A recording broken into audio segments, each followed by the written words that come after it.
Hello everyone! Now in this video, we'll explain what a swim lane diagram is, how it works, and why it's one of the most effective ways to bring clarity to cross-functional workflows. A swim lane diagram, also known as a cross-functional flowchart, is used to map a process from start to finish while clearly showing who is responsible for each step. Unlike a regular flowchart that only knows the sequence of activities, a swim lane diagram also highlights who owns each task and how work moves between different roles or teams. Each lane represents a role, department, or functional unit. Every activity inside that lane belongs to the owner. This makes responsibility visible instead of assumed. So at first glance, a swim lane diagram can look complicated, but the key to understanding it is not the boxes or arrows, it's the categorizations behind the flow. A swim lane flow is simply a process that is organized into clear categories. The first categorization is who is involved in what process. This is shown vertically. Each lane represents a role, team, or department, and every activity inside that lane belongs to the owner.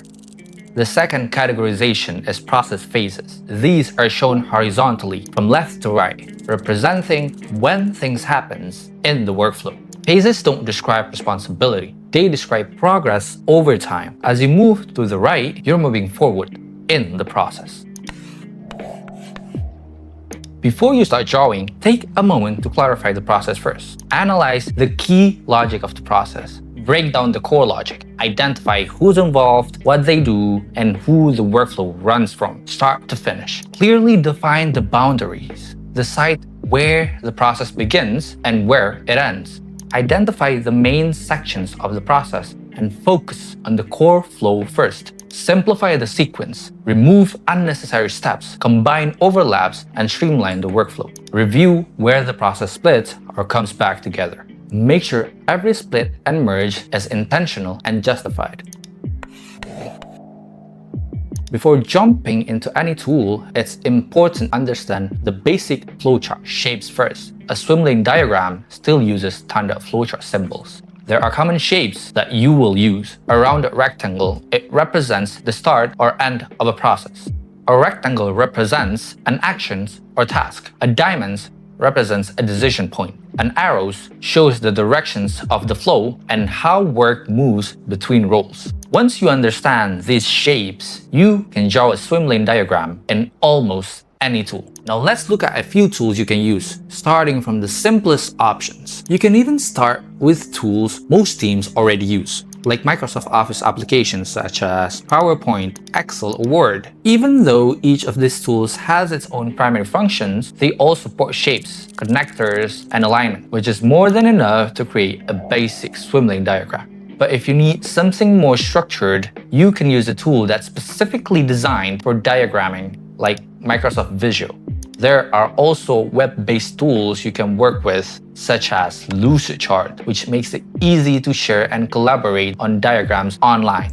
And if you prefer something more flexible or visual, tools like Whimsical or Miro can help, especially with AI that can speed up early diagram creations. Even design tools like Canva can be used to create swim lane diagrams with the right layout and manual structure. Okay, so here's the step-by-step guide.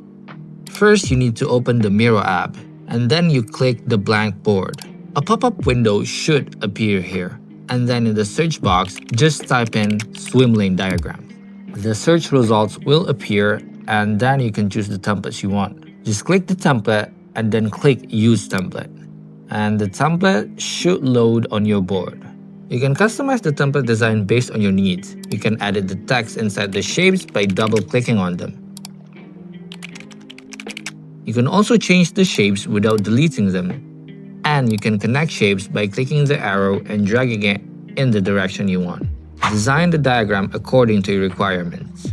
One quick note, some of these tools offer AI-assisted features that can generate diagrams automatically. In most cases, the output is a standard flowchart, not a swim lane diagram. You still need to manually align roles and process phases to make sure the swim lane structure is clear. To wrap up, swim lane diagrams aren't just a documentation tool. They reveal how work actually happens inside a business. When responsibility and timing are clear, inefficiencies become visible and better decisions become possible.